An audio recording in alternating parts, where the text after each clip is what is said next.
In a small-town garage where dreams go to be rebuilt, Mike Sullivan is about to discover that some restoration projects change more than just metal and chrome. When a mysterious '67 Mustang Fastback rolls into his shop, he sees it as just another chance to keep his struggling business afloat and provide for his daughter. What he doesn't know is that this car belongs to Catherine Brooks, the woman who broke his heart 20 years ago, now the CEO of a billion-dollar empire.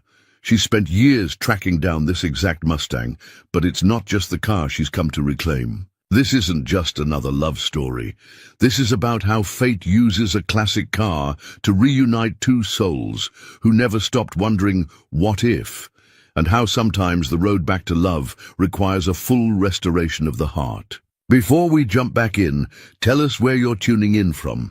And if this story touches you, make sure you're subscribed, because tomorrow I've saved something extra special for you. The scent of coffee mingled with motor oil as Mike Sullivan switched on the lights in his kitchen. It was 5:30 a.m., the same time he'd woken up every day for the past 12 years, ever since Emily was born. The morning ritual never changed. Coffee first, then Emily's lunch, followed by a quick check of the ever-growing stack of bills that seemed to multiply in the darkness like weeds. He pulled out the worn red toolbox from beneath the kitchen sink, Sarah's toolbox, Emily's mother's legacy. His fingers traced the scratched metal surface as he retrieved the electrical tape he needed to fix Emily's alarm clock.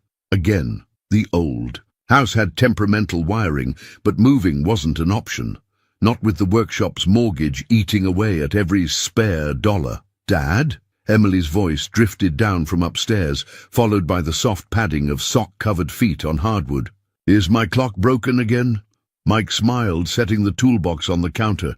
At 12, Emily was already showing signs of inheriting both her parents' mechanical intuition. "Just needs a little TLC, kiddo.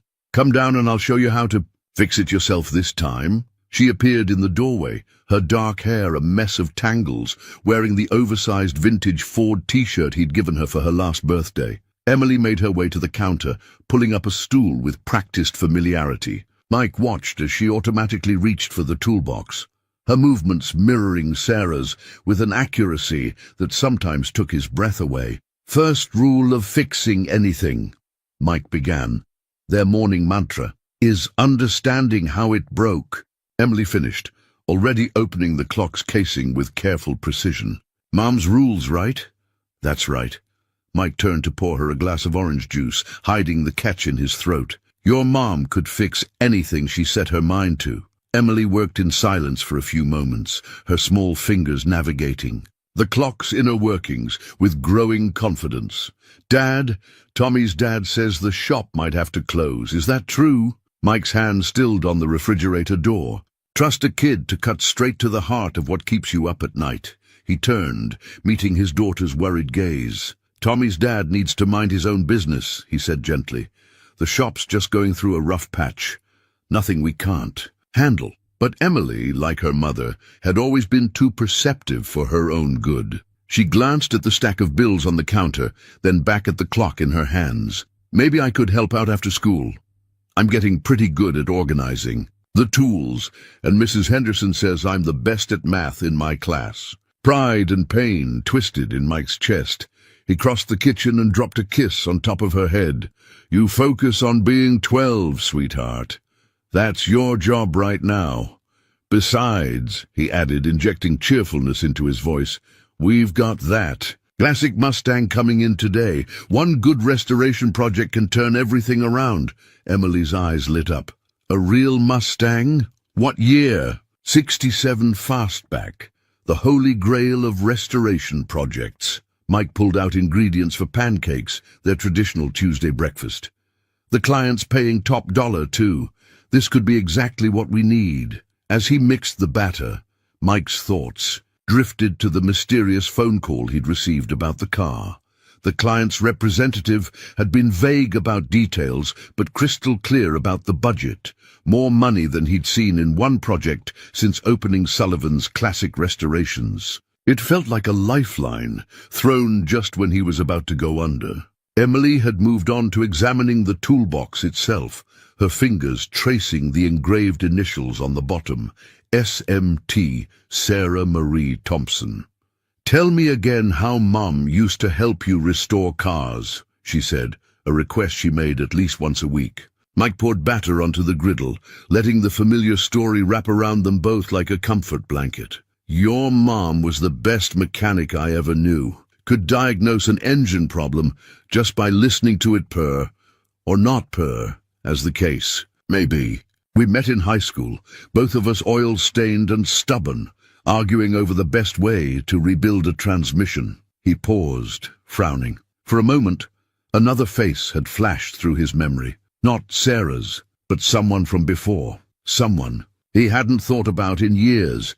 He shook his head, flipping the pancakes with perhaps more force than necessary. "Dad, you okay?" "Just fine, kiddo." Mike stacked the pancakes on Emily's favorite plate, the one with classic cars around the rim. "Eat up.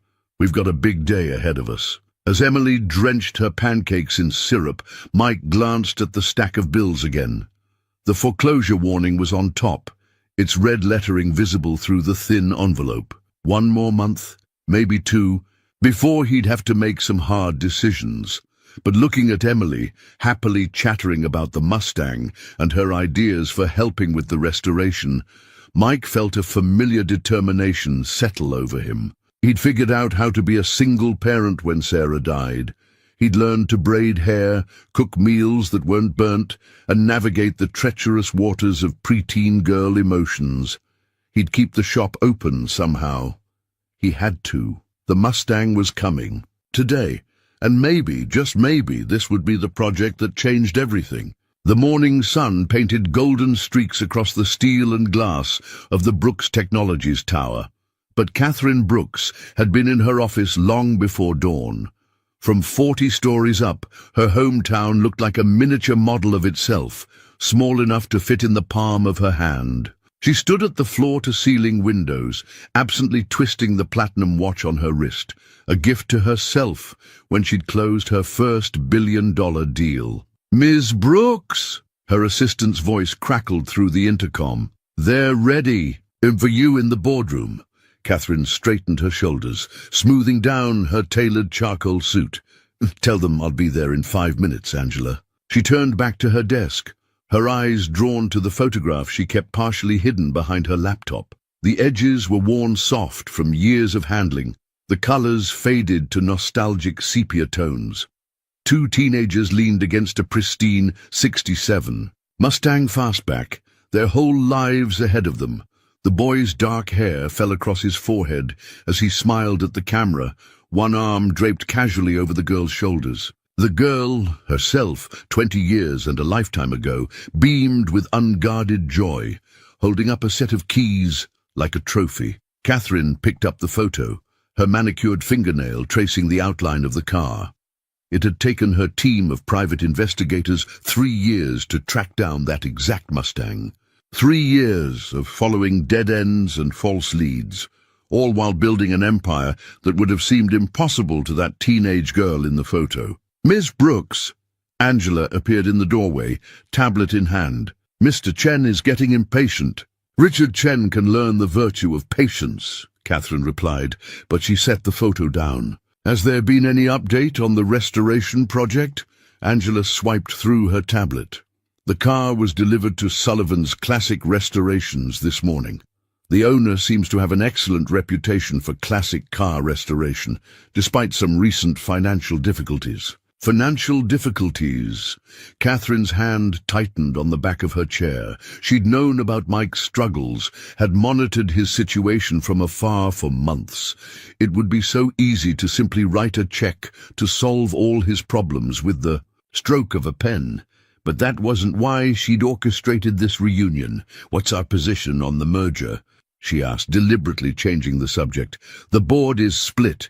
Chen's faction is pushing for an immediate vote, but you still have majority support." Angela hesitated. "They're concerned about your recent distraction." Catherine allowed herself a small smile. 20 years of single-minded dedication to this company, and they think I'm distracted because I want to restore a car. A very specific car, Angela noted carefully. She'd been Catherine's assistant long enough to know the significance of that photograph, though they'd never discussed it directly.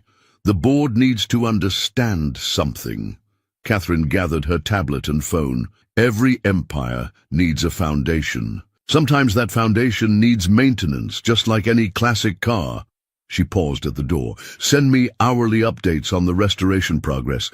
And, Angela, make sure all communication goes through our intermediary.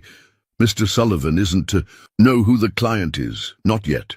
The boardroom fell silent as Catherine entered, 12 pairs of eyes tracking her movement to the head of the table. Richard Chen sat halfway down, his expression carefully neutral, but his posture radiating challenge. She'd hired him 5 years ago, recognizing his brilliant mind for innovation. Now he was trying to leverage the board to force a merger that would effectively dilute her control of the company. "Lady and gentlemen," Catherine began, her voice carrying the authority that had become her trademark, "I understand there are concerns about the direction of Brooks Technologies. Let me be clear, this company has never been about taking the safe route. We built our success on knowing when to take risks and when to protect what matters most." As she launched into her presentation, part of her mind drifted to a small garage across town, where a piece of her past was waiting to be restored. She'd built this empire by herself, proving everyone who'd ever doubted her wrong. But sitting in her designer chair, surrounded by the trappings of success, Catherine Brooks felt the weight of every choice that had led her here, and every road not taken. The Mustang wasn't just a car. It was a chance to restore something. She'd lost long before she'd started gaining everything else. She just hoped she wasn't too late. The flatbed truck arrived precisely at 10 o'clock, its precious cargo covered in a custom car blanket that had seen better days. Mike was elbow-deep in a transmission repair when Emily burst into the workshop, her school backpack still slung over one shoulder. "Dad, it's here!" She bounced on her toes, practically vibrating with excitement. "Can I stay and watch?" "Please, Mrs. Johnson said I could skip math club just this once."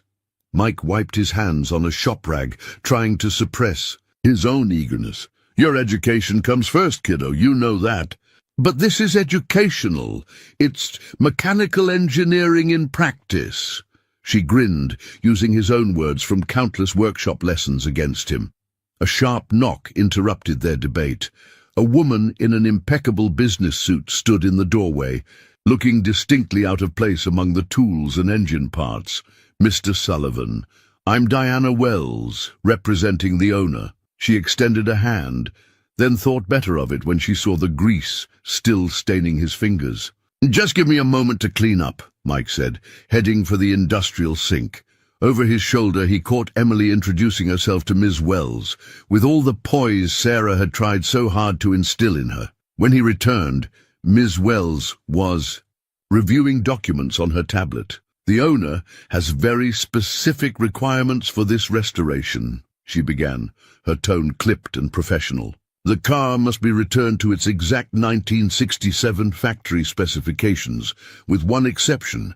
The original registration and documentation must remain intact and untouched. Do you understand?" Mike nodded, though the request seemed odd. Usually, clients wanted to update at least some components to modern standards. "And the timeline?" 3 months, with weekly progress reports. She handed him a thick envelope. "This is your initial payment. The same amount will be delivered upon completion, assuming all requirements are met." Mike's eyes widened at the figure on the check. This was triple his usual rate, enough to clear the mortgage and still have operating capital left over. He looked up sharply, suspicion warring with desperate hope. "This is very generous. May I ask why my shop was chosen for this project?" Ms. Wells's expression remained carefully neutral. "The owner has heard excellent things about your work, Mr. Sullivan, particularly your attention to historical accuracy." She gestured to the truck driver, who had been waiting patiently. "Shall we?" The next few minutes were a carefully choreographed dance as the Mustang was slowly lowered from the flatbed. Even under the car cover, Mike could tell the lines were perfect. His fingers itched to see what lay beneath. "Ready?" Ms. Wells asked, reaching for the cover. Mike glanced at Emily, who had moved to stand beside him. Her eyes were wide with anticipation, reminding him of another young face that had looked at cars with that same wonder. He pushed the memory away. "Ready." The cover came off in one smooth motion, and Mike's breath caught in his throat. The Mustang was in rough shape. Years of neglect, evident in the faded paint and surface rust, but it was unquestionably special. The night mist blue paint, though oxidized, was original. The fastback roofline swooped gracefully toward the rear, and despite the wear, there wasn't a single dent in the body panels. "It's beautiful," Emily whispered, reaching out to touch the hood before catching herself. Mike circled the car slowly, his experienced eye cataloging every detail that would need attention. The chrome needed refinishing, the upholstery was cracked and faded, and he could already tell the engine would need a complete rebuild. But there was something else, something familiar that nagged at the edges of his memory. He knelt to check. The registration number plate under the driver's door, and his hand froze mid-reach. There, barely visible through years of road grime, was a small heart carved into the doorframe. He blinked hard, but it didn't disappear. "Is everything all right, Mr. Sullivan?" Ms. Wells's voice snapped him back to the present. "Fine," he said quickly, straightening up, just assessing the scope of work. He forced himself to focus on the paperwork she was presenting, signing where indicated and trying to ignore the way his past seemed to be whispering from every curve of the car's bodywork. "I'll need your door code for the security system," he said, grateful for the routine questions that kept his mind occupied. "In case we need to work late." "That won't be necessary. The owner has arranged for private security to monitor the vehicle at night." Ms. Wells checked her watch. "They'll arrive at 6 to set up their equipment. Will that be a problem?" Mike thought of the foreclosure notice hidden in his desk drawer. He couldn't afford to lose this job, no matter how strange the requirements. "No problem at all." After Ms. Wells left, Emily ran her fingers along the car's surface, this time without hesitation. "Can I help with the initial inspection, please?" Mike looked at his daughter's hopeful face, then at the Mustang that had brought both a lifeline and an unsettling sense of déjà vu. "Grab your mother's toolbox," he said finally. "Let's see what we're dealing with." As Emily rushed to retrieve the toolbox, Mike found himself staring at that small carved heart again. It was exactly like the one he'd carved 20 years ago, in another Mustang, with another girl watching. But that was impossible. That car was long gone, along with the dreams it had carried. The afternoon light filtered through the workshop's high windows, casting long shadows across the Mustang's faded paint. Mike and Emily had spent the last hour documenting every scratch, every spot of rust, every part that would need replacement or repair. Emily sat cross-legged on a clean shop towel, carefully noting each item in her notebook with the methodical precision she'd inherited from her mother. "What's next on the inspection checklist?" Mike asked, testing her memory of their standard procedure. "Interior assessment," Emily replied without hesitation. "We document all original components and identify any non-standard modifications." She flipped to a fresh page in her notebook, adding the date at the top, just like Sarah had. "Always done." Mike unlocked the driver's door, wincing at the creaky protest of aged hinges. The interior smell hit him immediately. Old leather, dust, and something else. Something that made his chest tighten with recognition. He hesitated, one hand on the Dr. frame. "Dad, what's wrong?" "Nothing," he said quickly, but his voice sounded strange, even to his own ears. "Just thinking about the work ahead." He slid into the driver's seat, his hands finding their place on the steering wheel with unsettling familiarity. The dashboard was a time capsule of the late 60s, simple analog gauges, minimal switches, and the original radio still intact. Mike reached for the glove compartment, his fingers trembling slightly as he pulled the latch. Inside, nestled among old registration papers and a faded owner's manual, was a cassette tape. "What's that?" Emily asked, peering over his shoulder. Mike held the tape like it might crumble to dust in his hands. The label was barely legible, but he didn't need to read it. He knew what it said. Summer '86 was written in flowing handwriting. He hadn't seen in 20 years. It's just an old mixtape, he managed, his throat suddenly dry. They were like playlists, but on magnetic tape. Emily reached for it, curious. Can we play it? Before Mike could answer, his eyes caught something else in the glove compartment, a folded piece of paper tucked behind the owner's manual. He pulled it out carefully, his heart pounding. But it was just a recent insurance document, the owner's name hidden behind thick black redaction marks. Dad, the tape? Mike snapped back to the present. Right, let's see if the radio still works. He pushed the tape into the slot before he could talk himself out of it, half expecting nothing to happen. But after a moment of mechanical whirring, music filled the car's interior, the Eagles' Take It Easy crackling through decades-old speakers. The song choice hit him like a physical blow. This was their song, his and Catherine's. They'd cruised down Main Street countless times with this exact song playing, young and invincible, and sure that nothing could ever come between them. This is actually pretty good, Emily said, bobbing her head to the music. Kind of like that. Stuff you play in the shop sometimes. Mike forced himself to focus on the inspection. The seats would need complete reupholstering. The leather was cracked and worn, with a familiar tear in the driver's side that he remembered making with his wallet chain. The carpet was original but badly faded. The headliner was starting to sag. He made careful notes, trying to ignore how each detail matched his memories exactly. It couldn't be the same car. Catherine had taken it with her when she left for college on the East Coast, chasing dreams bigger than their small town could. Old! He'd never seen it, or her, again. Hey, look at this! Emily's voice pulled him from his thoughts. She was examining the underside of the dashboard, her small flashlight illuminating something carved into the plastic. There are initials here, CB and MS. Mike's hand slipped on the steering wheel. The clipboard clattered to the floor, inspection sheets scattering across the worn concrete. Dad? Time for a break, he said abruptly, pushing out of the car. Why don't you go get us some sodas from the machine? Emily gave him a look that was pure Sarah, too knowing, too understanding. But she took the dollar bills he held out and headed for the break room, the Eagles still playing softly behind her. Alone with the car, Mike leaned against his workbench, trying to steady his breathing. The evidence was becoming impossible to ignore. The heart carved in the doorframe, the mixtape, the initials, even the tear in the seat. This wasn't just any '67 Mustang. This was their Mustang, which meant he straightened suddenly, crossing to his office. The morning's newspaper was still on his desk, folded to the business section he usually ignored. There, on the front page, was a photo he'd skimmed past earlier. Catherine Brooks, CEO of Brooks Technologies, announcing some major merger. She looked different now, sophisticated and polished.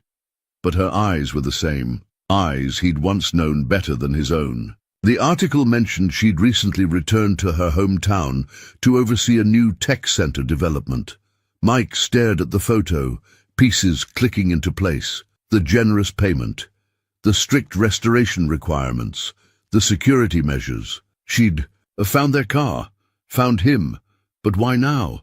And why this way? The Eagles faded into Fleetwood Mac's Dreams, another song from that summer that had changed everything. Mike closed his eyes, remembering the last time he'd heard it playing in this very car, the night Catherine told him she was leaving, chasing a future that didn't have room for small-town dreams or the boy who dreamed them. Emily's return footsteps echoed in the workshop. Mike quickly folded the newspaper, tucking it into his back pocket. His daughter didn't need to see his past complications bleeding into their present. They had a job to do, the most important restoration of his career. Apparently, the rest would have to wait. Catherine stared at the spreadsheets on her tablet, but the numbers kept blurring together.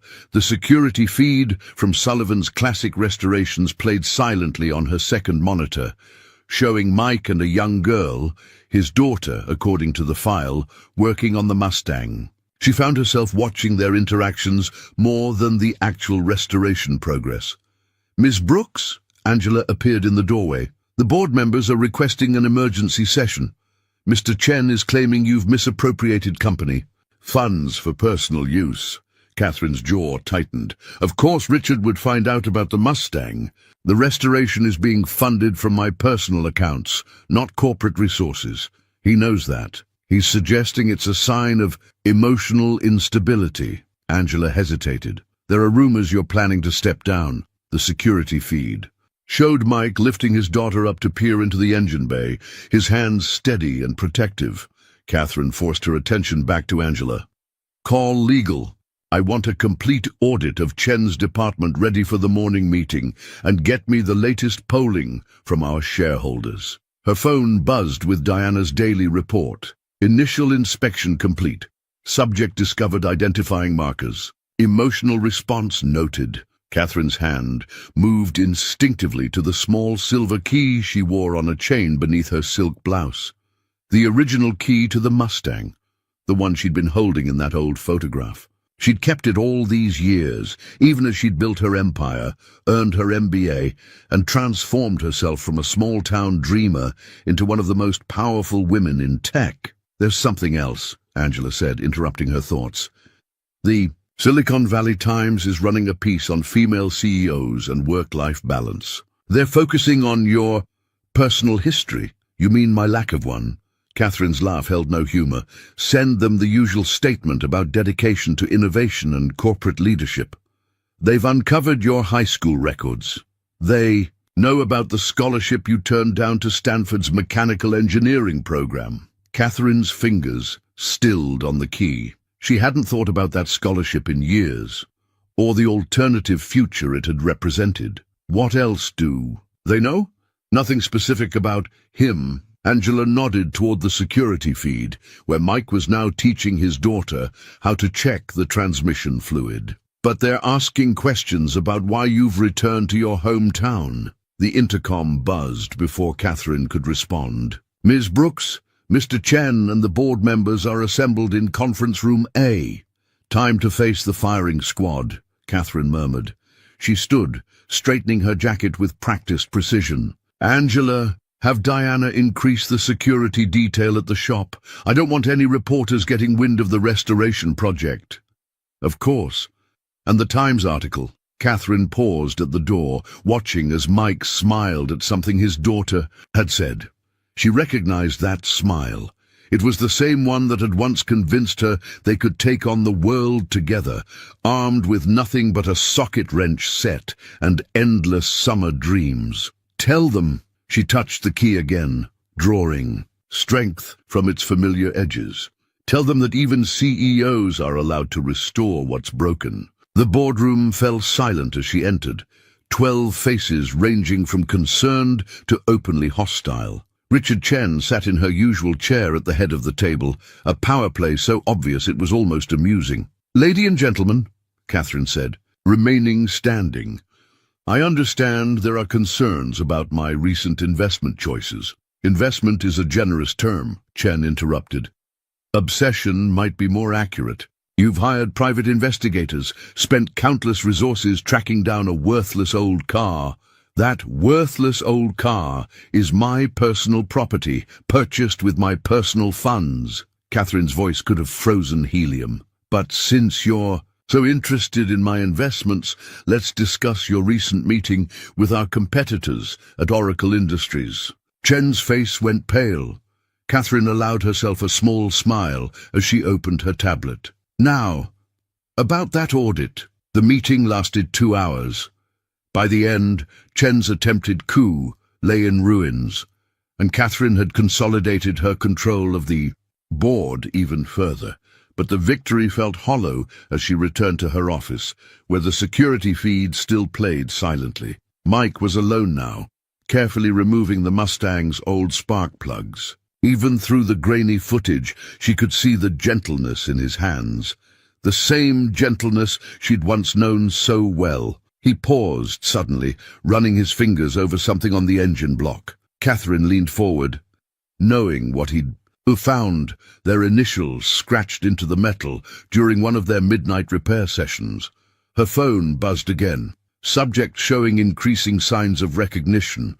Recommend accelerating timeline. Catherine dismissed the message. She waited 20 years to restore what she'd broken. A few more weeks wouldn't hurt, would they? Emily Sullivan sat at her father's workbench, carefully sketching each part of the Mustang's carburetor as he disassembled it. Her notebook was already half full of detailed drawings, each component labeled with the precise terminology she'd been learning. A textbook on classic car restoration lay open beside her, borrowed from the shop's small library. "Remember," Mike said, holding up a small brass component, "what's the first rule of rebuilding a carburetor?" "Document everything," Emily replied, adding another detail to her drawing, "because you have to put it back exactly the way you found it." She glanced up at her father. "But Dad, I've been thinking, the factory specs show a different float needle valve than this one. Shouldn't we replace it with the original type?" Mike paused, studying his daughter with a mixture of pride and surprise. She'd been spending every afternoon in the shop since the Mustang arrived, absorbing information like a sponge. "That's actually a very good observation. How did you know to check the specs?" Emily held up her phone, showing a restoration forum she'd been following. This guy documented his whole 67 fastback rebuild. He says the original Holly carbs had a specific valve design that most people miss. From her hidden vantage point behind a stack of old tires, Catherine pressed her hand to her mouth, suppressing a smile. She'd slipped into the shop during lunch, telling herself she needed to personally verify the restoration's progress. The security cameras didn't capture the small details, like the way Mike's eyes crinkled at the corners when he was impressed. Exactly as they had when she'd made her first successful transmission diagnosis all those years ago. "Well, look who's turning into a real gearhead," Mike said, ruffling Emily's hair. "Your mom would be proud. She always said the devil was in the details." Emily's face lit up at the mention of her mother, but Catherine noticed a shadow pass over Mike's features. She knew from her research that Sarah Sullivan had died in a car accident 5 years ago, leaving Mike to raise their daughter alone. The knowledge had tied her stomach in knots for days after she'd learned it. "Can I try cleaning the jets?" Emily asked, already reaching for the ultrasonic cleaner. "I've been practicing with the small brushes on my model car parts." Mike hesitated, and Catherine found herself holding her breath. The jets were delicate, crucial components. One slip could... "Okay," Mike said finally. "But let me show you the proper technique first." He positioned Emily's hands carefully, demonstrating the gentle touch needed. "Like this, see? Just like painting your nails, but with more degreaser and less glitter." Emily giggled, but her face was set in concentration as she worked. Catherine watched them together, her chest tight with an emotion she couldn't quite name. She'd achieved everything she'd set out to do, built her company from nothing, revolutionized. The tech industry earned more money than she could spend in 10 lifetimes. But watching this father-daughter moment, she felt a peculiar sense of loss. "Dad," Emily's voice was hesitant, "can I ask you something?" "Always, kiddo. How come there's a heart carved in the doorframe with your initials?" Catherine's breath caught. Mike's hands stilled on the carburetor housing. "What makes you think they're my initials?" "MS," Emily said, still focused on cleaning the jet. "And they look old, like they were carved a long time ago. Plus, you got all weird when you first saw them." Mike was quiet for a long moment. "It was a different lifetime, Em, before I met your mom." "Was she nice? The girl whose initials are with yours?" Catherine leaned forward slightly, her heart pounding. "She was..." Mike picked up a shop rag, wiping his hands with careful precision. "She was brilliant, had big dreams, too big for this town as it turned out. Is that why she left?" "Emily," Mike's voice carried a warning note. "I'm just curious," Emily said quickly, "and you always say understanding the history of a car is part of restoring it properly." A small sound escaped Catherine's throat before she could stop it. Mike's head snapped up, scanning the shop. She ducked behind the tires, her pulse racing. "I think that's enough history for today," Mike said. "How about you go grab us some lunch? Those jets won't clean themselves." Catherine waited until Emily's footsteps had faded before risking another look.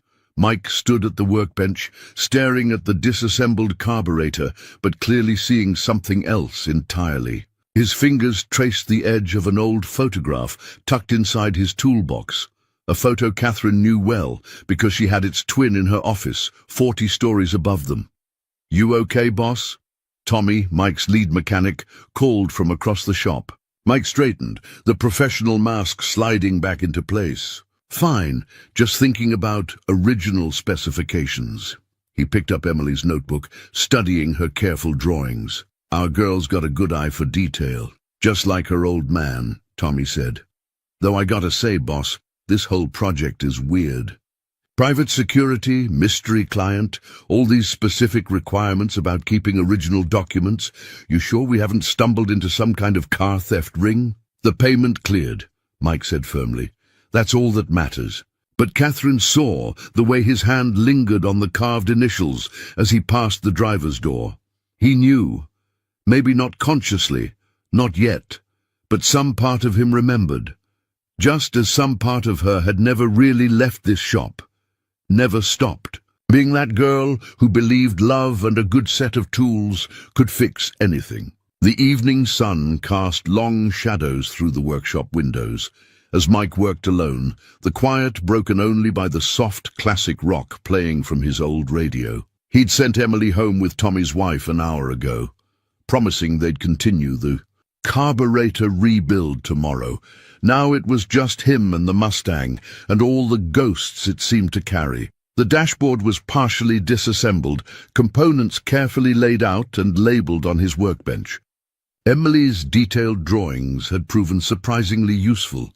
Her fresh eyes had caught details he might have missed. But it was more than that. Working alongside her reminded him of other nights in this same shop, teaching another eager student. The secrets hidden in engine blocks and transmission housings. The thought of Catherine sent his hands stilling on the wiring harness he was examining. He'd been pushing away the similarities, trying to focus on the work, but they kept piling up.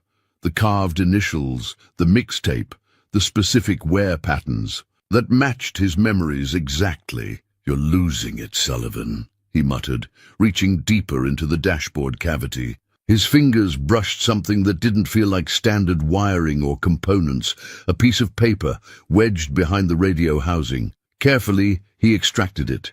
The paper was yellowed with age, folded into a tight square. His hands trembled slightly as he opened it, somehow knowing what he would find. Catherine's handwriting filled the page, as distinctive now as it had been 20 years ago. "Dear Mike, if you're reading this, it means one of two things. Either you're helping me restore our car, unlikely given my current trajectory, or you're stripping it for parts, more probable knowing my driving. Either way, you've found my time capsule. I'm writing this the night before I leave for Stanford. Mum says I'm making the right choice, that full scholarships to prestigious universities don't come along every day. Dad keeps talking about opportunities and futures and living up to my potential. But sitting here in our car, your car, really? Since you're the one who made it run, I can't help wondering if there's another kind of potential they're not seeing. The kind that lives in grease-stained hands and midnight repair sessions and dreams we built between spark plugs and transmission fluid. You told me once that anything can be fixed if you understand how it broke. I wish that applied to timing, as much as it does to timing belts. Maybe someday, when I've proven whatever it is I'm supposed to prove, I'll bring this car back to you. You always were the only one who could make it run right. Until then, keep the revs high and the oil clean. Love always, Cat. P.S. I left something else for you to find. Consider it a scavenger hunt for a future that might have been." Mike read the letter 3 times, each word hitting him like a physical blow. He remembered that night. The argument they'd had about her leaving, the things said and unsaid. He'd avoided the shop for weeks afterward, unable to face the empty space where their future was supposed to be. Moving on autopilot, he reached for his phone and searched Catherine Brooks Stanford. The results filled his screen. Tech innovator, youngest female CEO of a Fortune 500 company, revolutionary patents in artificial intelligence. The latest articles showed her speaking at conferences, accepting awards, standing in front of gleaming corporate headquarters. A photo caught his eye. Catherine at a classic car show, standing next to a red Ferrari. The caption read, "Tech. Titan Catherine Brooks indulges her passion for automotive restoration between multi-million-dollar deals." Between deals, Mike echoed softly. The timing of this restoration project, the generous payment, the strict requirements about originality. It wasn't just their old car. It was Catherine orchestrating a reunion in the only way she knew how. His phone buzzed with a text from Emily. "Dad, I think I figured out the original paint code. Can we match it tomorrow?" Mike stared at the message, then at the letter in his hand. Emily's enthusiasm for this project, her natural talent with engines. It was like watching history repeat itself, but with a chance for a different ending. The security camera in the corner blinked its red light steadily. Mike looked directly into it, knowing somehow that Catherine would see this moment. Slowly, deliberately, he folded the letter and placed it in his wallet, next to the worn photo of Sarah he always carried. Two loves, two lives, and one car connecting past and present like a bridge made of steel and memories. "Okay, Cat," he whispered to the empty shop. "I'll play your scavenger hunt. Let's see what else you left for me to find." The bank representative's shoes clicked sharply against the concrete floor of Mike's workshop, the sound echoing off tool cabinets and half-finished projects. It was early, too early for Emily to be here, which was exactly why Mike had scheduled this meeting. "Mr. Sullivan," the woman said, consulting her tablet, "while we appreciate the recent large payment, it doesn't change the fundamental issues with your business model. This is the third time in 2 years you've fallen behind on your mortgage." Mike forced himself to remain professional, even as his fingers itched to get back to the Mustang waiting patiently in Bay 3. "The restoration business is cyclical. Miss Porter, you know that. One good project can turn everything around. Like this mysterious Mustang job?" She gestured toward the car. "The payment was substantial, I'll grant you that. But what happens when it's finished? Do you have other projects lined up?" The truth was he didn't. He'd been so focused on the Mustang, on doing everything exactly right, on following Catherine's breadcrumb trail of memories, that he'd let his usual client outreach slip. "I have prospects," he said, the lie tasting bitter, "and my daughter's been helping me modernize our booking system." Ms. Porter's expression softened slightly. "Your daughter, Emily, right? That's actually what concerns us most, Mr. Sullivan. A single parent running a struggling business. Have you considered selling? The property value alone would set you up somewhere more stable." Across town, Catherine faced her own financial inquisition, though the stakes were measured in billions rather than thousands. "The shareholders are nervous, Catherine," Marcus Webb, her longest-serving board member, said quietly. They stood in her private conference room, the wall of windows offering a perfect view of the street where she and Mike had once raced their freshly tuned Mustang. "Chen's allegations about emotional instability are gaining traction. Because I chose to restore a car." Catherine kept her voice level, though her hand tightened on her coffee cup. "I wasn't aware having a hobby was a sign of mental breakdown." "It's not just the car." Marcus slid a tablet across the table. "These photos were taken yesterday." Catherine's breath caught. The images showed her crouched behind the stack of tires in Mike's shop, watching him work with Emily.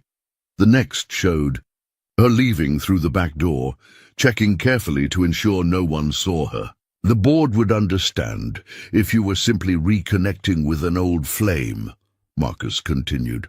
"God knows most of them have young girlfriends or trophy wives, but sneaking around, hiding in garages, it doesn't project the image we need right now. Not with the Oracle merger hanging in the balance." Back in the workshop, Mike watched Ms. Porter leave, her warnings about final notices and deadlines hanging in the air like exhaust fumes. He walked slowly to the Mustang, running his hand along its freshly sanded fender. "Your timing always was complicated," he murmured to the car, to Catherine, to the past. His phone buzzed. Emily, sending another picture of a classic Mustang she'd found online. "This one has the same trim package. Can we restore ours to look like this?" Ours. The word hit him hard. Emily had fallen in love with this car, just like he had all those years ago, just like Catherine had. And now the bank wanted him to consider selling the shop, abandoning not just his own dreams, but Sarah's legacy and Emily's future inheritance. In her office, Catherine stared at the damning photographs. "The merger isn't for another 3 months, she said finally, "after the restoration is complete." "Chen won't wait that long," Marcus sighed. "He's calling for an emergency shareholder meeting next week. If he succeeds in forcing the merger early, I'll lose controlling interest," Catherine finished. "Everything I've built will be absorbed into Oracle's empire." She turned to the window, looking down at the street where she'd once been young and fearless. "How much time do I have?" "The vote is scheduled for next Friday. 8 days. In the workshop, Mike's phone rang. He recognized the number, another client, probably calling about their delayed project. "Sullivan's Classic Restorations," he answered, trying to sound confident. "Mike, it's John Webster. Look, I hate to do this, but I'm going to need to take my Chevelle to another shop. I can't keep waiting while you focus on this mystery Mustang project." "John, wait!" But the line was already dead. Mike looked at the Mustang, its half-restored body gleaming under the workshop lights. They were only halfway through the project, with weeks of work still ahead. The payment from Catherine, and he was sure now it was from her, had bought him some time, but not enough. Not with other clients leaving and the bank breathing down his neck. He pulled out Catherine's letter, rereading her words about timing, and potential, and futures not taken.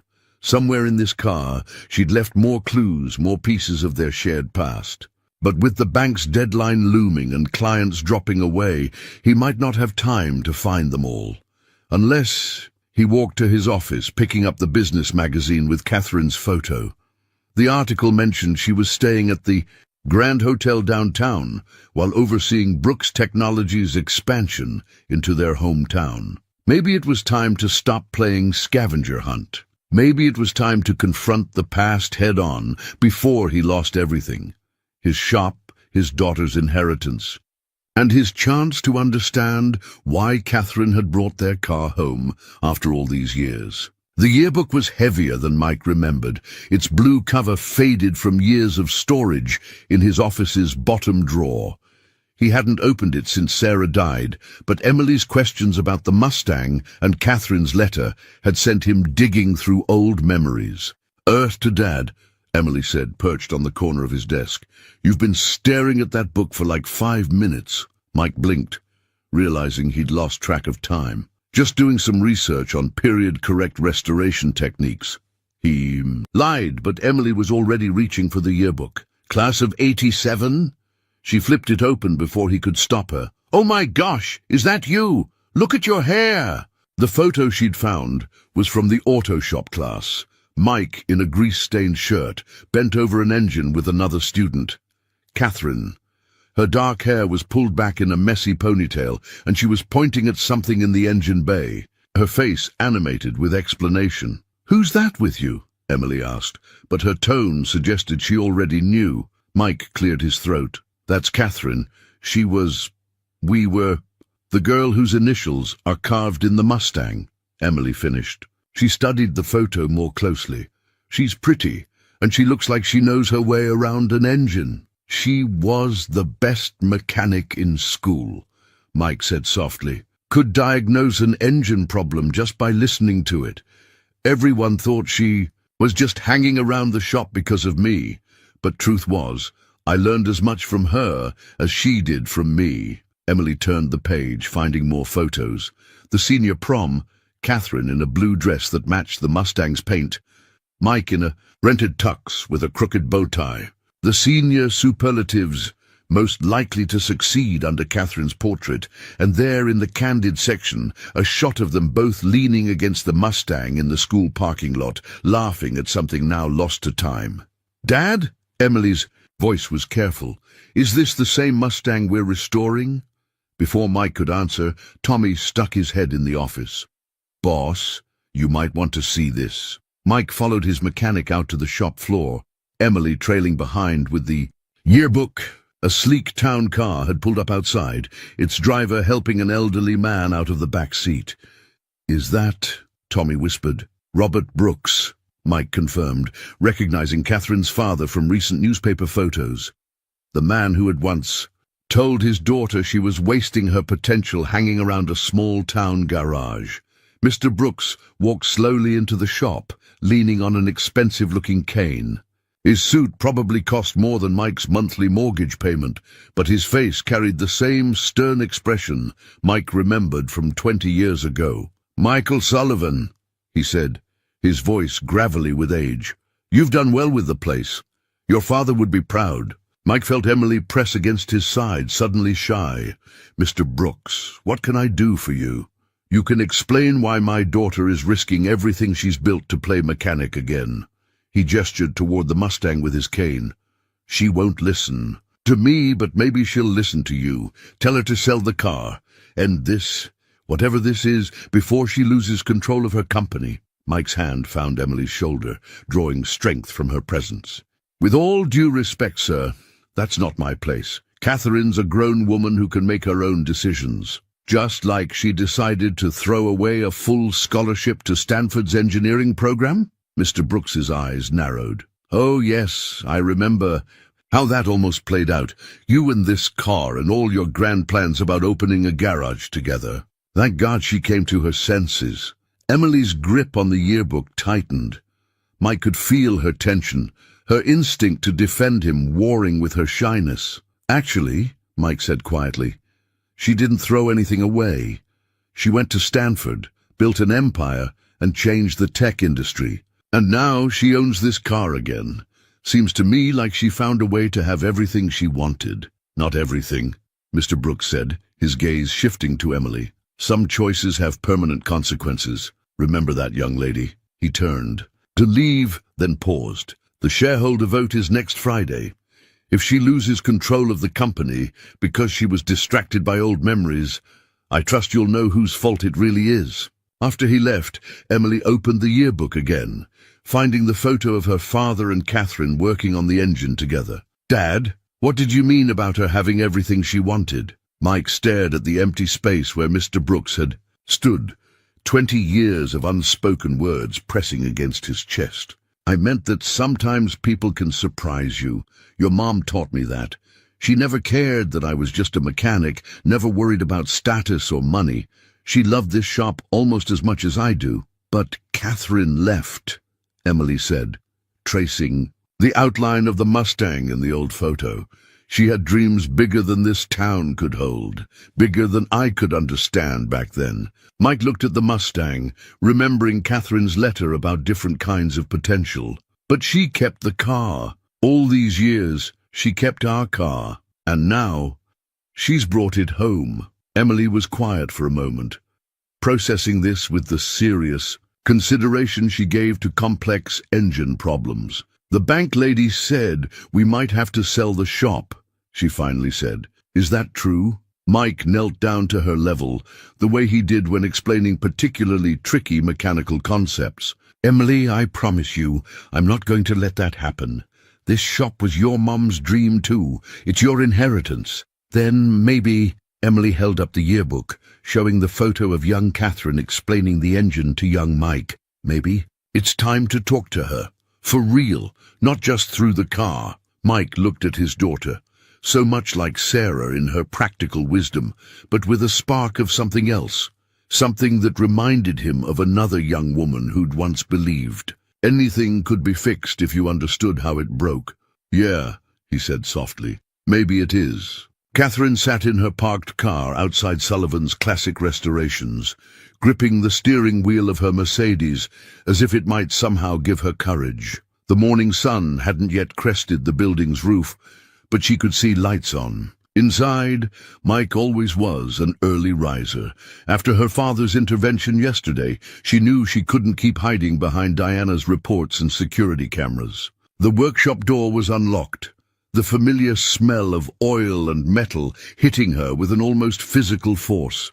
For a moment, she was 17 again, sneaking in early to surprise Mike with fresh donuts and mechanical questions. But the girl sitting at the workbench wasn't her younger self. Emily Sullivan looked up from her notebook, her eyes widening in recognition. "You're Catherine Brooks," she said, straightforward and direct, just like her father. "I saw your picture in Dad's yearbook." Catherine's carefully prepared speech evaporated. "Is your father here?" "Emergency fuel pump replacement across town. Mr. Peterson's car died in his driveway." Emily closed her notebook. Catherine caught a glimpse of detailed mechanical drawings before it shut. "He'll be back soon. You can wait if you want." The professional thing would be to leave, to maintain the careful distance she'd orchestrated. Instead, Catherine found herself drawn to the workbench, to the familiar tools and the unfamiliar young girl who wielded them with such confidence. "What are you working on?" she asked, nodding toward the notebook. "Documenting the Mustang's restoration." Emily opened the notebook again, revealing pages of meticulous diagrams. "Dad says proper documentation is crucial for historical accuracy. But I think—" She hesitated, studying Catherine's face. "I think maybe he's being extra careful because it's your car." Catherine picked up the notebook, her throat tight. The drawings could have come from her own high school notes. The same attention to detail, the same love of precision. "These are excellent," she said softly. "You have a real talent for this." "Mum was good at it too," Emily said, watching Catherine's reaction carefully. "Dad says she could fix anything." The mention of Sarah felt like a splash of cold water. Catherine set the notebook down. "Your father's right. I remember when she first started working here, just after—" She stopped, realizing she was wandering into dangerous territory. "After you left," Emily finished. She picked up a wrench, turning it over in her hands. "Dad found your letter behind the radio." Catherine's heart stuttered. "He did?" "He read it a lot. When he thinks I'm not looking." Emily's eyes, so much like her father's, met Catherine's directly. "Are you going to take the car away when it's finished?" Catherine hadn't actually thought that far ahead. The restoration had been about the journey, about finding a way back to what she'd lost, or thought she'd lost. "Would you miss it?" "Yes." Emily ran her hand along the Mustang's newly sanded fender. "But that's not why I'm asking. Dad would miss it more. He talks to it sometimes when he thinks no one can hear, about timing and choices and different kinds of potential." Catherine's phone buzzed. Angela, probably with more news about Chen's takeover attempt. She ignored it. "Emily, about your father." A truck's engine rumbled outside. Mike's tow truck. Catherine would know that sound anywhere. Emily's eyes widened. "The back door," she said quickly. "If you're not ready to talk to him yet." Catherine hesitated, torn between fight and flight. The choice was made for her as footsteps approached the workshop door. She squeezed Emily's shoulder as she passed, a gesture of thanks, of recognition, of something she couldn't quite name, and slipped out the back just as Mike's voice filled the workshop. You'll never guess who I ran into at Peterson's." Catherine closed the door softly behind her, but not before she heard Emily's response. "Actually, Dad, you'll never guess who was just here." In her car, Catherine's phone buzzed again. "This time," she answered. "Angela, tell the board I'm calling an emergency session. It's time to stop running from the past. All of it." She looked back at the workshop, where Mike was undoubtedly getting quite an earful from his perceptive daughter. Emily's notebook, full of careful drawings, flashed through her mind, along with the girl's quiet observations about her father's habits. Some things, it seemed, ran deeper than engine oil and genetics. Some things were passed down like cherished tools, from parent to child to memory and back again. Catherine started her car, but instead of heading to the office, she pointed it toward the Grand Hotel. She had preparations to make. Because Emily was right. She couldn't keep hiding behind security cameras and mysterious client requirements. It was time to face both the future and the past, head on. The final notice from First National Bank lay unopened on Mike's desk, its presence as heavy as an engine block. Through his office window, he could see Emily working on the Mustang, painstakingly polishing the newly restored chrome trim. She'd been quiet since Catherine's visit yesterday, watching him with knowing eyes that reminded him too much of Sarah. His phone rang. Another client cancellation, most likely. But the caller ID showed Tommy's wife instead.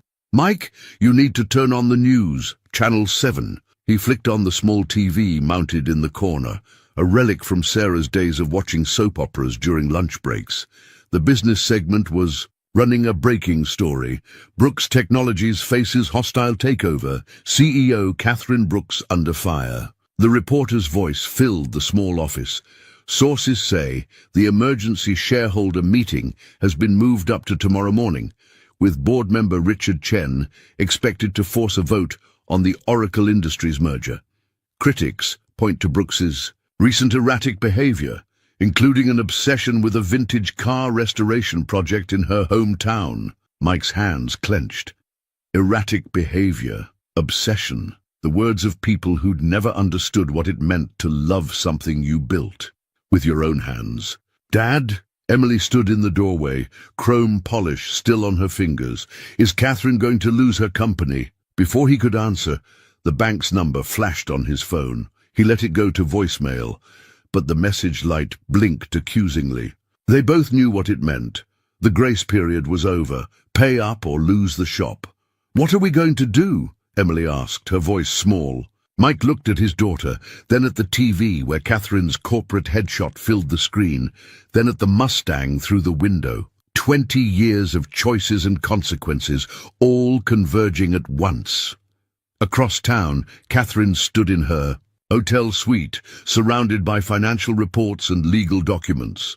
Angela hovered nearby, updating her on the latest defections from her board support. "Chen's gathered enough votes," Angela reported grimly. "Unless you can convince the major shareholders to back you by tomorrow morning, I'll lose everything I've built." Catherine walked to the window. From here, she could just make out the roof of Sullivan's classic restorations in the distance. How much time until the meeting? 14 hours. "Catherine," Angela hesitated. "Maybe your father was right. If you sold the Mustang, focused solely on the company." "That's exactly what Chen wants," Catherine said sharply, "to prove I'm not emotionally equipped to lead.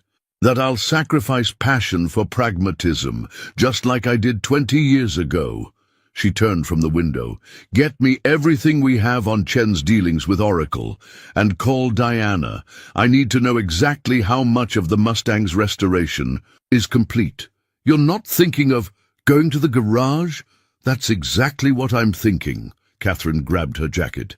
"It's time to stop letting other people define what success looks like." But when she reached the workshop, she found only Emily, sitting alone beside the Mustang, with tears tracking down her cheeks. "Where's your father?" Catherine asked, her heart racing. "Bank meeting," Emily said, wiping her face quickly. "They're going to take the shop. Dad tried to hide it, but I heard him on the phone. We have until Friday to pay the full mortgage balance." The same day as the shareholder vote. Catherine's chest tightened as she looked around the workshop, at the lifetime of tools and memories, at the half-restored Mustang that had brought her back here, at this young girl who carried echoes of her own past. "Emily," she said carefully, "how would you feel about a trade?" Emily looked up, suspicious but interested. "What kind of trade?" "I have a meeting tomorrow morning, a very important meeting, and I think—" Catherine ran her hand along the Mustang's fender, feeling the smooth perfection of Mike's work. "I think maybe I need to show some people what really matters." "The car?" Emily's eyes widened. "But it's not finished." "No," Catherine smiled. "It's not. But sometimes the most important part of restoration isn't the final product. It's the process itself, the choosing to fix what's broken, no matter what anyone else thinks." She pulled out her phone, then hesitated. "Is your father's office still upstairs, with the view of the loading dock?" Emily nodded. Good, because I think it's time for both Mike Sullivan and Catherine Brooks to stop running from what they really want. But I'm going to need your help. Outside, storm clouds gathered over the town, promising summer rain and change. Inside, 2 generations of dreamers began to plot, while a half-restored Mustang waited patiently for its moment to bridge past and present once again. The bank meeting had gone exactly as badly as Mike expected. Standing in the rain outside the granite building, he read through the final ultimatum again. Full payment by Friday, or foreclosure proceedings would begin Monday morning. 20 years of work, Sarah's legacy, Emily's future, all of it reduced to numbers on a piece of paper that was slowly dissolving in the downpour. His phone buzzed with a text from Emily. "Dad, come back to the shop. There's something you need to see." The drive back felt longer than usual, each familiar landmark a reminder of what he stood to lose. The workshop lights were on despite the gathering storm, and as he pulled into the lot, he noticed something odd. The security team that usually watched the Mustang was gone. Inside, Emily sat at his desk, her expression unreadable. "Did you know?" she asked without preamble, turning his computer monitor toward him. "About Catherine?" The screen showed a business news website, and there was Catherine, not in an old yearbook photo, but in a corporate portrait from last week. The headline made his heart stop. Brooks Technologies, CEO faces criticism over classic car restoration. Project in hometown. Below the headline was a photo that made his hands grip the desk for support. Catherine, much younger, standing beside a night-mist blue 1967 Mustang Fastback. The caption read, "Brooks's first car, purchased and restored in high school, recently relocated to Sullivan's Classic Restorations for comprehensive restoration." "Emily," Mike said carefully, "what do you know about this?" "She was here this morning," Emily said, "after you left for the bank. She told me everything about the car, about the company, about why she came back." She pulled something from her notebook, a business card with an elegant CB monogram. "She said to give you this when you figured it out." Mike took the card, turning it over in his hands. On the back, in familiar handwriting, "Some things are worth more than timing belts and stock options. Meet me where it all started." "She's going to lose her company," Emily said quietly. "Tomorrow morning, at the shareholder meeting. Just like, we're going to lose the shop on Friday." She looked up at her father, her eyes bright with something that looked like hope. Unless what? "Unless you both stop being so stubborn about fixing things alone." Emily stood up, suddenly, every inch her mother's daughter. "Mum always said the hardest part of restoration is knowing when to ask for help. And Dad, I think maybe this isn't just about the car anymore." Mike looked out at the Mustang, remembering Catherine's letter about different kinds of potential, about futures that might have been, about understanding how things broke. The rain drummed on the roof, a soundtrack to memory. Catherine teaching him about compression ratios, while her father demanded she focus on college applications. The night she left, both of them too proud to admit they were choosing the wrong paths. Sarah, years later, telling him it was okay to keep the old yearbook, to remember that first love shaped us, even if it didn't last. And now here they were, 20 years later, both about to lose everything they'd built. Unless... "Dad," Emily pressed the business card into his hand again, "go find her. I'll watch the shop." Mike looked at his daughter, so much like Sarah in her practical wisdom, but with a spark of something else.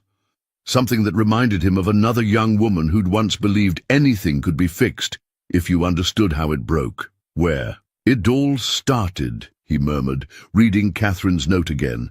He knew exactly where she'd be. The old drive-in theater had closed years ago, but its broken neon sign still cast occasional sparks against the stormy sky. They'd spent countless nights here in the Mustang, planning futures and sharing dreams, back when anything seemed possible, with enough determination and the right tools. Mike grabbed his jacket, then paused. From his desk drawer, he pulled out The old photograph of him and Catherine with the Mustang, and next to it, a picture of him and Sarah on their wedding day. Two loves, two lives. Maybe Emily was right. Maybe it was time to stop trying to fix everything alone. Use the shop phone if you need me, he told Emily. I have a feeling this might take a while. As he headed for the door, Emily's voice stopped. Him, Dad? Sometimes the best restorations aren't about making things exactly like they were. Sometimes they're about making something new from all the old parts. Mike looked at his daughter, wondering when she'd gotten so wise. When did you figure it all out? Emily smiled, a knowing look that blended Sarah's practicality with Catherine's determination. Pretty much when I saw her talking to the Mustang this morning. Just like you do. Some things, Dad, are just meant to be restored. The rain had softened to a gentle mist by the time Mike pulled into the drive-in's crumbling parking lot. Catherine's Mercedes sat alone in their old spot, Space C-17, where they'd watched countless movies and dreamed up countless futures. She stood leaning against the hood, her designer suit incongruous against the abandoned screen tower, but her posture was pure teenage Catherine, all quiet confidence and hidden vulnerability. You know, Mike said, stepping out of his truck, normal people just make a phone call when they want to reconnect. When have I ever been normal? Catherine's smile was tentative but real. Besides, you're the one who taught me the importance of proper restoration procedure. Step 1. Understand how it broke. They finished together. The moment hung between them, heavy with 20 years of unspoken words. Catherine broke first, pushing away from her car. I saw the foreclosure notice, Mike. Through the security cameras I wasn't supposed to tell you about. And I saw the news about your company. Tomorrow's vote. Quite a pair we make, Catherine said softly. Both about to lose everything we built. Mike studied her face. Older, yes, but still with that same determined set to her jaw that had first caught his. Attention in auto shop class. Why now, Cat? Why bring the Mustang back after all these years? She pulled something from her jacket pocket, the original key on its silver chain. Because some things can't be fixed alone. I learned that building my company. Took me 20 years to admit it might apply to other things too. She gestured to the empty theater around them. Remember what you said to me here, the night before I left for Stanford. I said a lot of things that night, most of them pretty stupid. You said I was choosing the safe route, that I was more worried about living up to expectations than following my heart. Her fingers traced the key's worn edges. You were right and you were wrong, because I did follow my heart, just not the way either of us expected. Mike thought of Emily's words about making something new from old parts. You built an empire. I built a cage, Catherine corrected, one made of stock options and shareholder expectations instead of small-town limitations. And now Chen's going. To take it all anyway, because I finally decided to do something for myself instead of for the quarterly reports. Thunder rumbled in the distance as Mike closed the space between them. The Mustang wasn't just about the car, was it? Catherine met his eyes. Was it ever? Cat, I'm not trying to disrupt your life, Mike. I know about Sarah, about the wonderful family you built. Emily, she's extraordinary. So much like you, but with something else, something special. She reminds me of you sometimes, Mike admitted. The way she sees right to the heart of things, the way she believes anything can be fixed if you understand it well enough. Catherine's laugh was shaky. God, we were so young when we believed that. Maybe we were right. Mike pulled out her business card, turning it over to show her note. Maybe we just needed more time to understand how things really broke and how to fix them. I can't fix this, Mike. By this time tomorrow, I'll lose my company. Everything I worked for, gone, because I couldn't stop thinking about what I left behind. Mike reached into his pocket, withdrew the bank's final notice. Funny thing about leaving things behind. Sometimes you find them again, right when you need them most. Catherine took the paper, her eyes widening as she read. Then slowly, a smile spread across her face. The same smile that had once convinced him they could rebuild an engine with nothing but determination and borrowed tools. Mike Sullivan, Are you thinking what I'm thinking? That maybe it's time we finished what we started. Both the restoration and everything else? She held up the key. I still remember how to tune a carburetor, and I still remember how to read a business prospectus.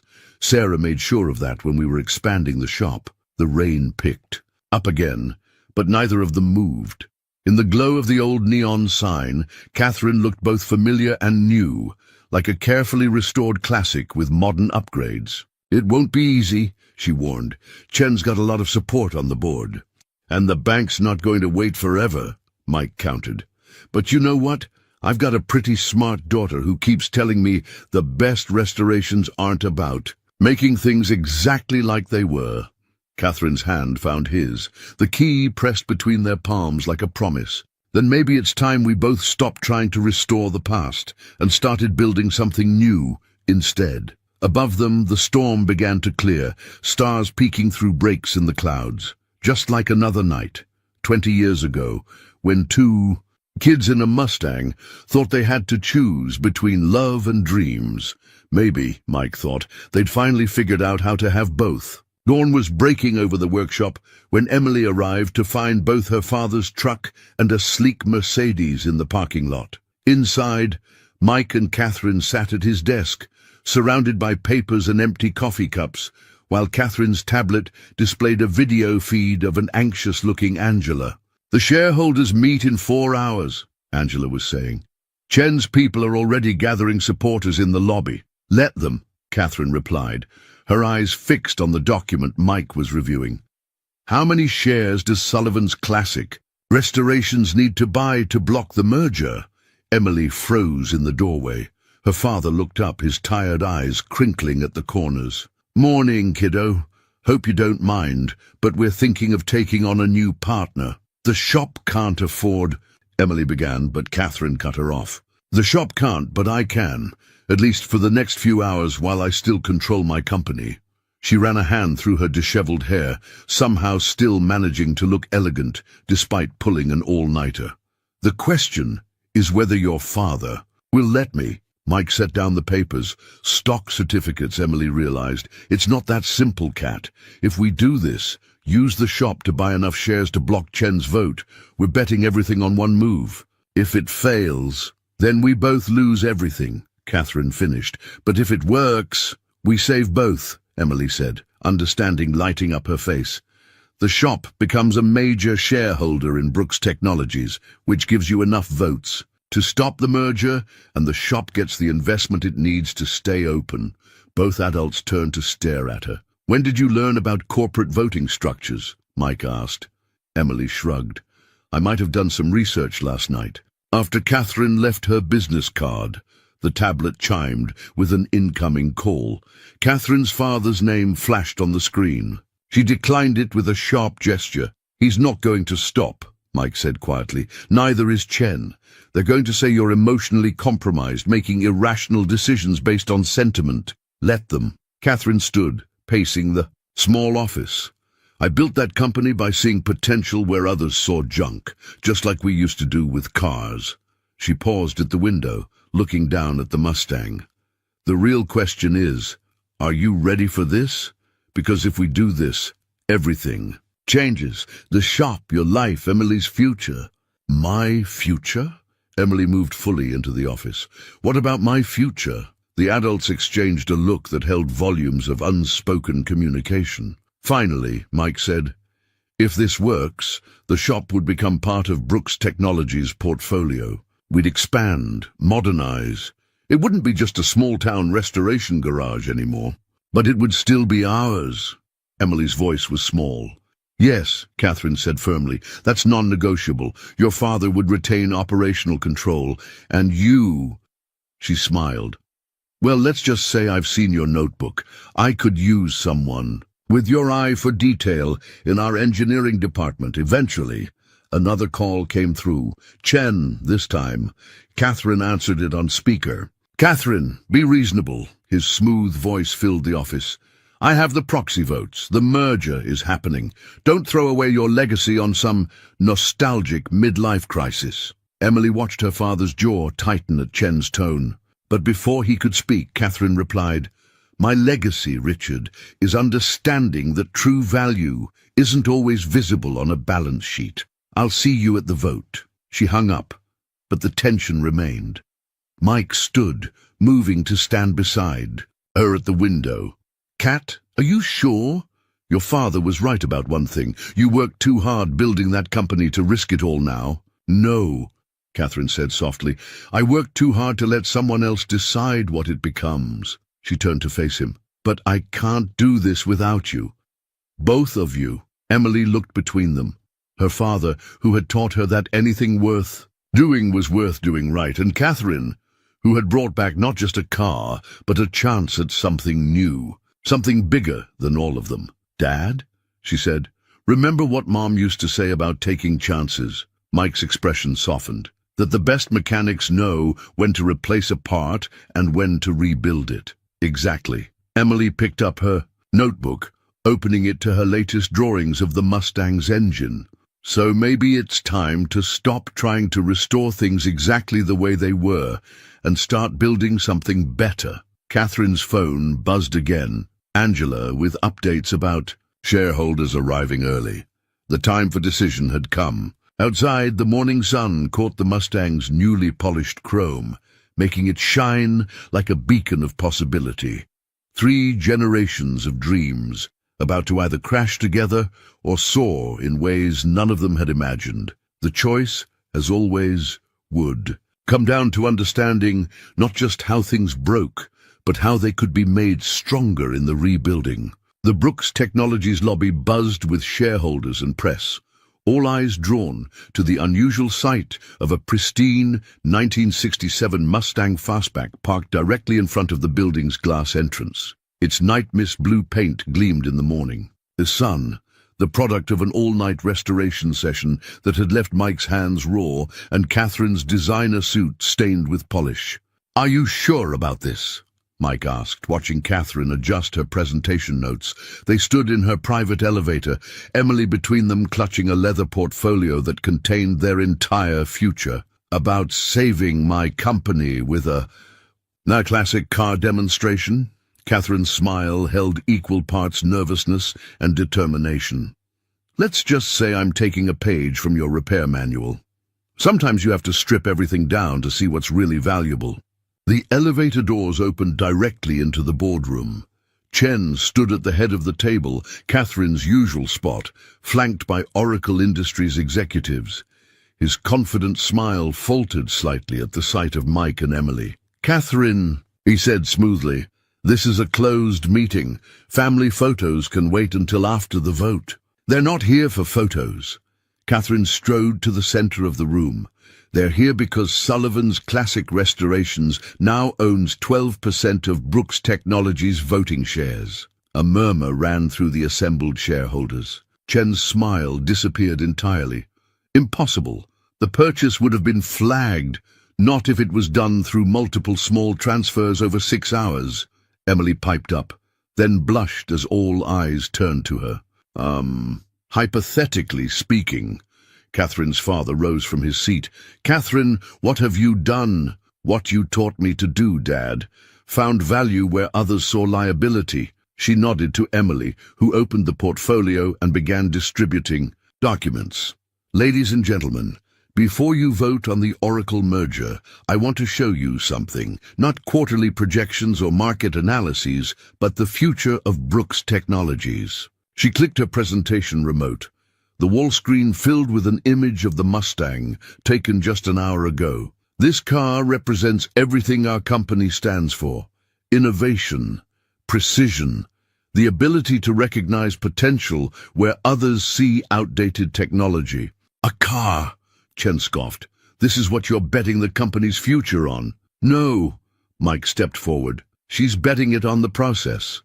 The understanding that true restoration isn't about returning something to what it was. It's about making it better than it ever could have been before." Emily pulled up the next slide, her detailed drawings of the Mustang's enhanced systems. "Brooks Technologies AI could revolutionize classic car restoration," she explained, her voice growing stronger as she warmed to the subject.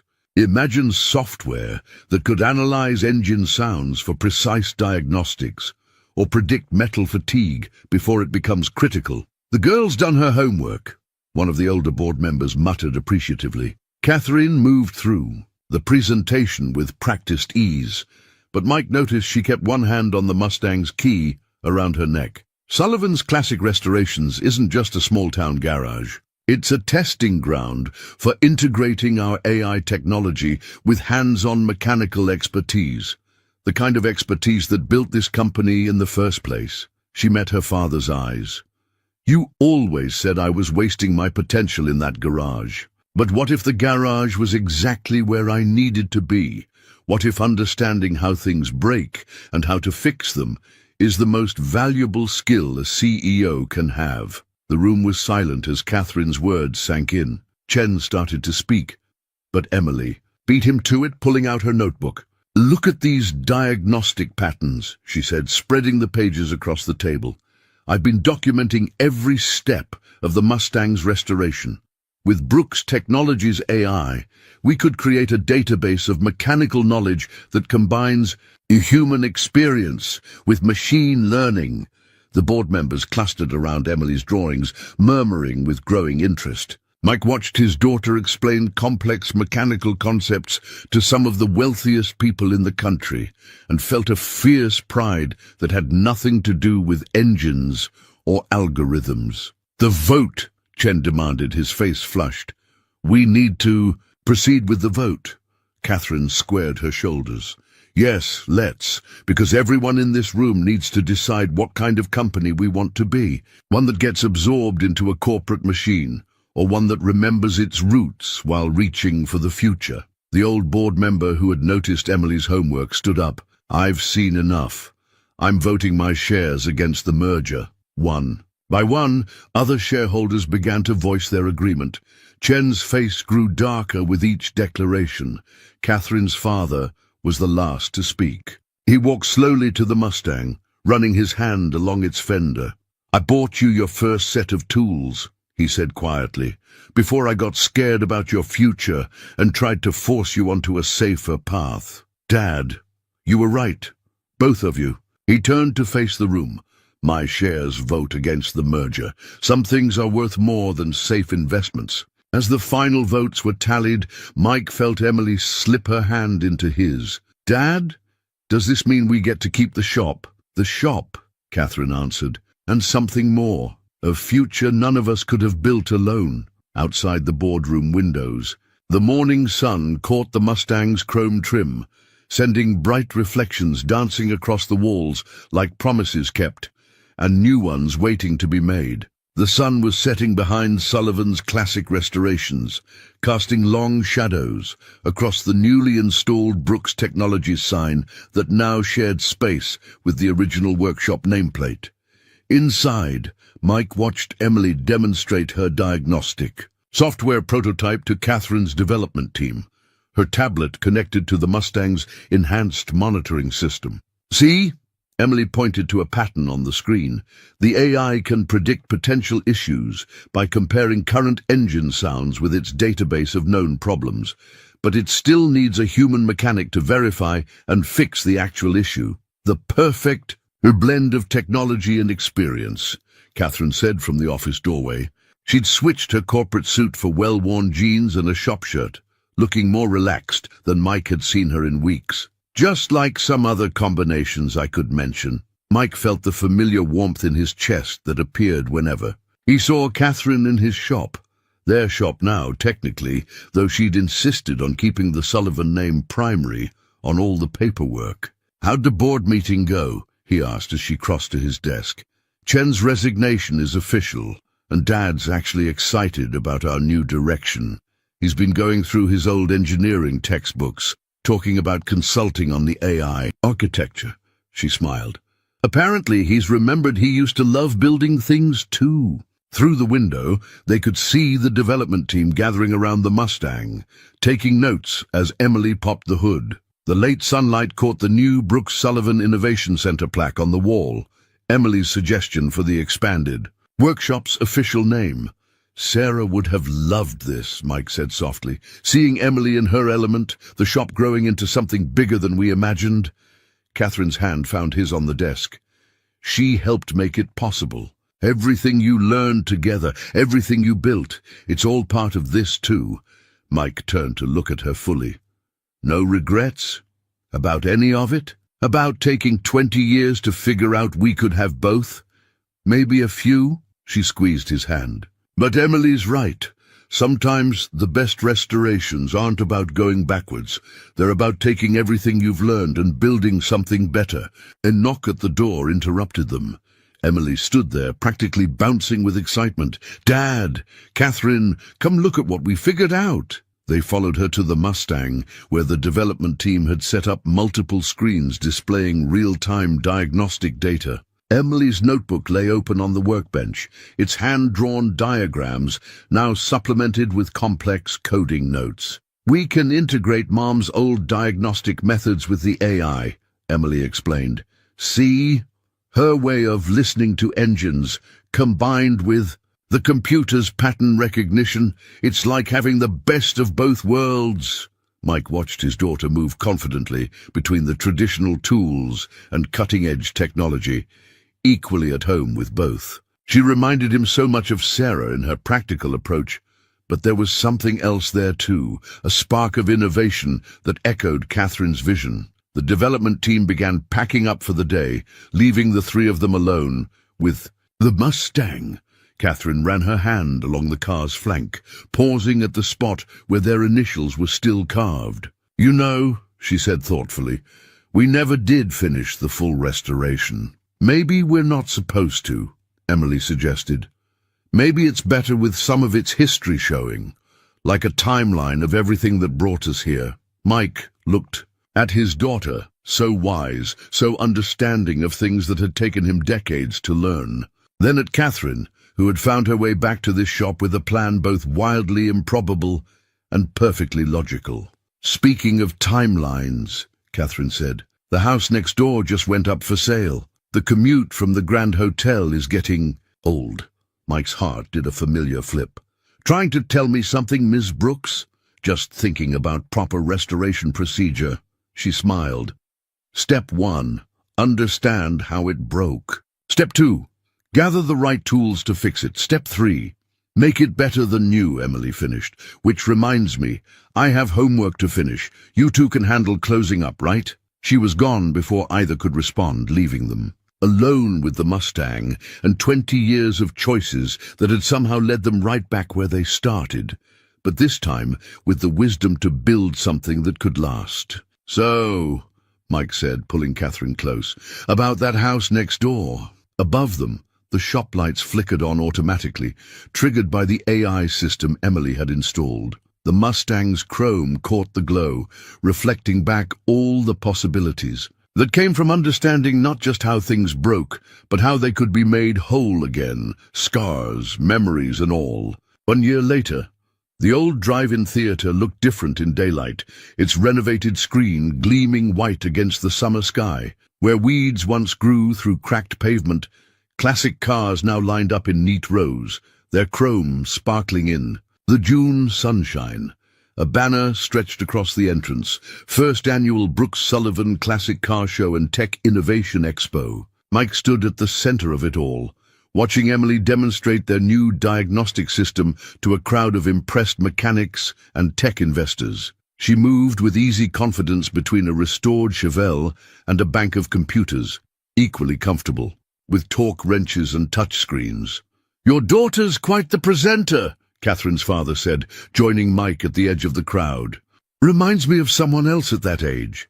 He nodded toward where Catherine was giving interviews near the main stage, the Mustang gleaming behind her. She gets it from both sides, Mike replied, thinking of Sarah's patient teaching style and Catherine's natural ability to inspire. Though I'm pretty sure the coding genius is all her own. The Mustang held pride of place at the show, but not because of its perfect restoration. They'd decided to keep some of its battle scars, the carved initials, the worn driver's seat, the tiny heart etched behind the radio. Each imperfection told part of their story, a timeline carved in steel and chrome. "Dad," Emily called, waving him over, "show them how the manual override works." As Mike demonstrated the blend of traditional mechanics and AI assistance, he caught sight of Catherine wrapping up her interview. She wore a Brooks Technologies polo shirt with Sullivan's classic restorations embroidered below the corporate logo, her engagement ring catching the sunlight as she gestured toward the rows of cars. "The future of restoration isn't about erasing history," she was saying to the reporter. "It's about understanding it, learning from it, and using that knowledge to build something better." The crowd around Emily's demonstration broke into applause as the diagnostic system identified a complex engine issue in seconds. Mike watched his daughter beam with pride, then turned to share the moment with both him and Catherine. Her family, expanded and restored in ways none of them had expected. Later, as the sun began to set, the three of them sat in the Mustang, parked in space C-17, just like old times. Emily sprawled in the back seat, updating code on her laptop, while Mike and Catherine watched the first stars appear above the drive-in screen. "Think we did the right thing?" Catherine asked softly, her head resting on Mike's shoulder. "Keeping the scars instead of doing a complete restoration." From the back seat, Emily looked up from her computer. "Mom used to say that character comes from how you handle life's dings and dents." Mike reached back to squeeze his daughter's hand, then pulled Catherine closer. "Your mom was right," he said. "Just like she was right about me needing to keep that old yearbook. Some things aren't meant to be forgotten. They're meant to be built upon." The last light caught the Brooks Sullivan sign at the theater entrance, the two names flowing together as naturally as the past had flowed into the present. Below them, Emily's latest diagnostic program ran silently, monitoring the Mustang's engine with a blend of artificial and human intelligence that was revolutionizing the restoration industry. But the real revolution, Mike thought, had nothing to do with technology. It was about understanding that the best restorations didn't erase the past. They incorporated it, strengthened by every crack and dent that had shaped them. Catherine's hand found his on the gearshift, their rings clinking softly together. In the back seat, Emily hummed along with the radio, the same station that had played their songs 20 years ago, now broadcasting through a state-of-the-art digital system. She had helped design. The Mustang's engine purred beneath them, a perfect harmony of old soul and new technology, carrying 3 generations of dreams into a future none of them could have imagined alone.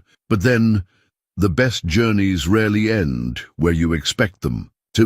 Sometimes they bring you right back where you started, but with new eyes, new tools, and new understanding of what it means to make something whole again. Mike started the engine, its familiar rumble now accompanied by Emily's software, displaying perfect readings across the dashboard's integrated screens. "Ready for a drive?" Catherine smiled, the same smile that had first captured his heart in auto shop class. "Always."